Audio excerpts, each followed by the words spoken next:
ایسا ہے کہ موجودہ صوبائی حکومت کی کارگزاری کے حوالے سے جب آپ بات کرتے ہیں تو یہ تو آج کی حکومت نہیں ہے، یہ تو 12 سالہ حکومت ہے جو تسلسل اس کی جاری ہے، اور اب 13واں سال میں یہ داخل ہو رہا ہے۔ آپ خود سمجھدار لوگ ہیں کہ کیا ایک حکومت کے ہوتے ہوئے کوئی آپ کو تبدیلی نظر آ رہی ہے؟ یعنی مشکلات میں کچھ کمی ہوئی ہے؟ مجھے جو اندازہ ہو رہا ہے شاید خیبر پختونخوا کی تاریخ میں اتنی ناکام حکومت کبھی نہیں رہی، ہر اعتبار سے، ایک اعتبار سے نہیں۔ دہشت گردی کے حوالے سے چونکہ ایک ایشو ہے، اور وہ ایشو بہت بڑی ہے، ایسا نہیں ہے کہ ہم یہ سمجھے کہ بس اس پہ بات کر لے تو بات ختم ہو جائے گی۔ دہشت گردی اتنی انتہا کو پہنچ چکی ہے کہ اب تو افغانستان اور پاکستان کے جو ہم کہا کرتے تھے کہ پاکستان ایک آزاد خود مختار ملک ہے اور افغانستان بھی ایک آزاد اور خود مختار ملک ہے، اب ایک دوسرے پہ حملے ہونے لگے، اور وہ جارحیت جب کبھی ہم ہندوستان اور پاکستان کے دیکھا کرتے تھے، آج وہ صورتحال افغانستان اور پاکستان کے درمیان میں آ پہنچی ہے۔ اور اسی بات کا ڈر تھا کہ دہشت گردی تو ویسے بھی ہے اب تو، اور خانہ جنگی بھی ہے، اب تو دو ملکوں کی بدست لڑائی بھی شروع ہو چکی ہے، یعنی طیارے بھی اس میں استعمال ہو رہے ہیں اور وہاں سے بھی حملے ہو رہے ہیں۔ تو کیوں نہ، جو افغانستان ہمیشہ ہمارا ایک ایسا ساتھی رہا ہے کہ 71 اور 65 کی لڑائی تھی تو یہاں سے پول کی یعنی ایک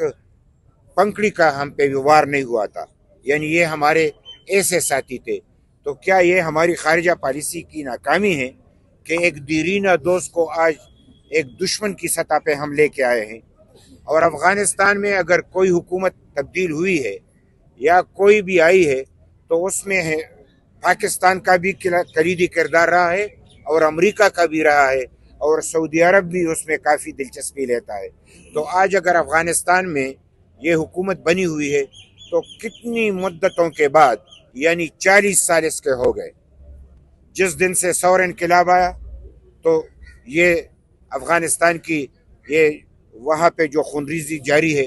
اور دہشت گردی بھی جاری ہے، ساتھ ساتھ سب کچھ جاری ہے۔ لہٰذا اتنے حکومتیں تبدیل ہونے کے باوجود بھی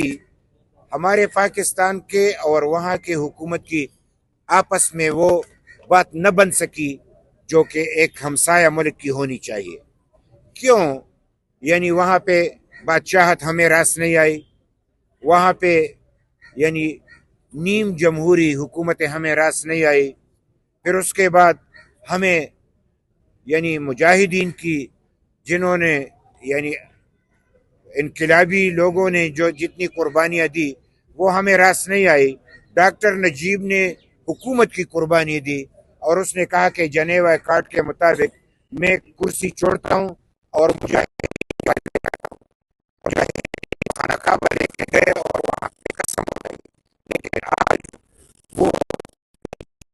کے دور میں ہوئی، شاید کبھی نہیں ہوئی تھی، وہ ہمیں راس نہیں آئی۔ اس کے بعد پھر یعنی طالبان آئے، طالبان کی حکومت بھی ہمیں راس نہیں آئی، 2 دفعہ آئے، دونوں دفعہ امریکہ آیا اور یہاں پہ تباہی مچا کے گیا، تورا بورا بنا۔ پھر اس کے بعد کرزئی صاحب آئے،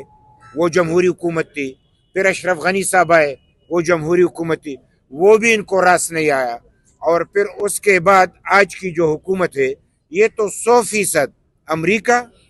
اور پاکستان کی مرہونی منت ہے۔ یعنی دوحہ میں جو مذاکرات ہوئے اس میں تو اشرف غنی کو شامل ہی نہیں کیا گیا تھا،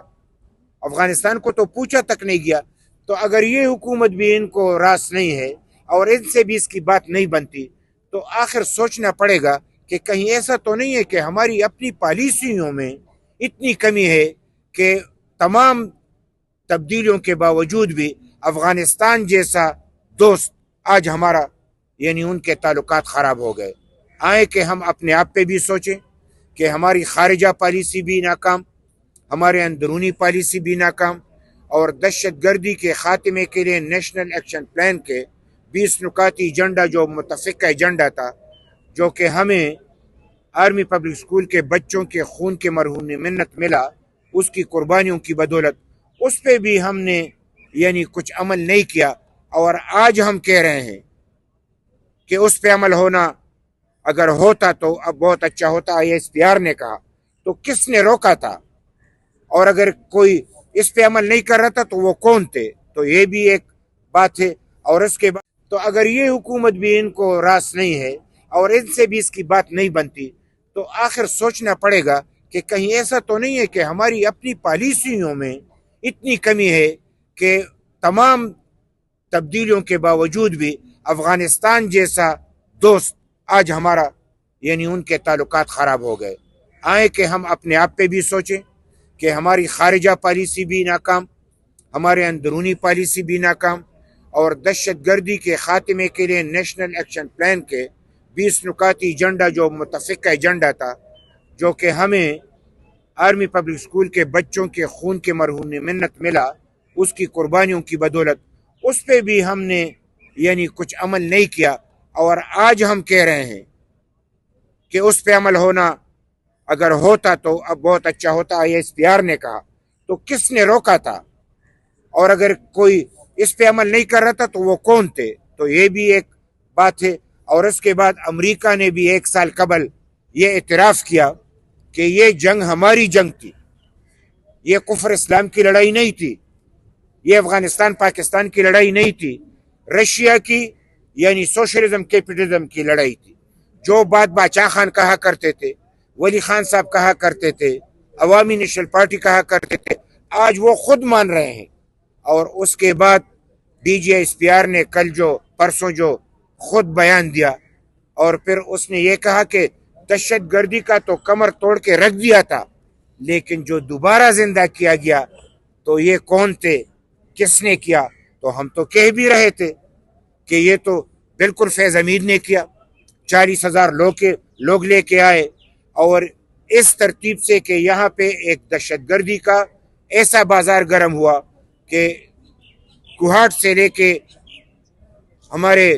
یعنی وزیرستان تک وہ تو کہتے ہیں رات کو پولیس نہ نکلے، یہ حکومتی حکم ہے، تو اگر پولیس نہ نکلے تو دہشت گردوں سے کون نمٹے؟ اور سرکاری لوگ بھی سفر نہ کرے رات کو، یعنی رات کو ان کو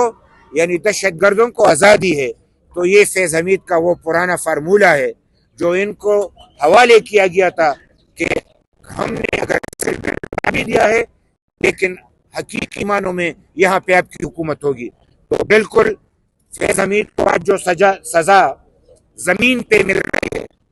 اور کہہ رہے کہ اس نے خرد برد کی ہے، تو ہم پختون سمجھتے ہیں کہ اگر اس کو کورٹ مارشل کرنا ہے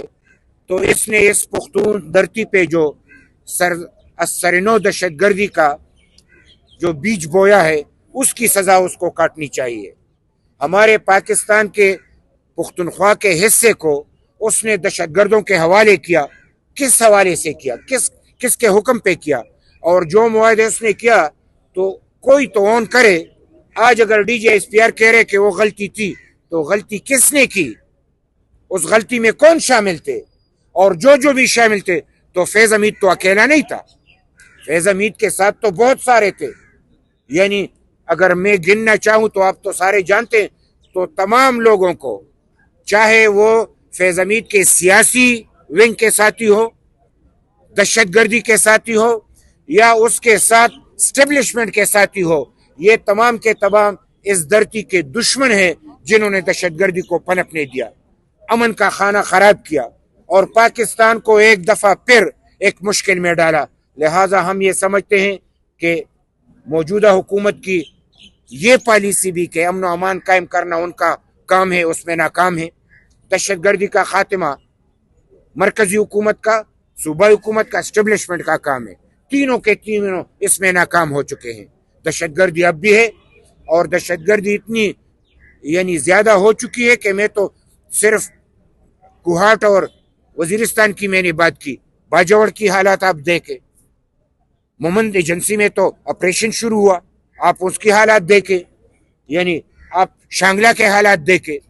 دیر کے حالات دیکھیں، تیرا کے حالات تو ذرا آپ لوگ تو بہت سمجھدار ہیں۔ تیرا کے حوالے سے تو ایک اور مشکل ہے، ایک پار دہشت گرد، دوسرے پار ہمارے سیکیورٹی ایجنسیاں،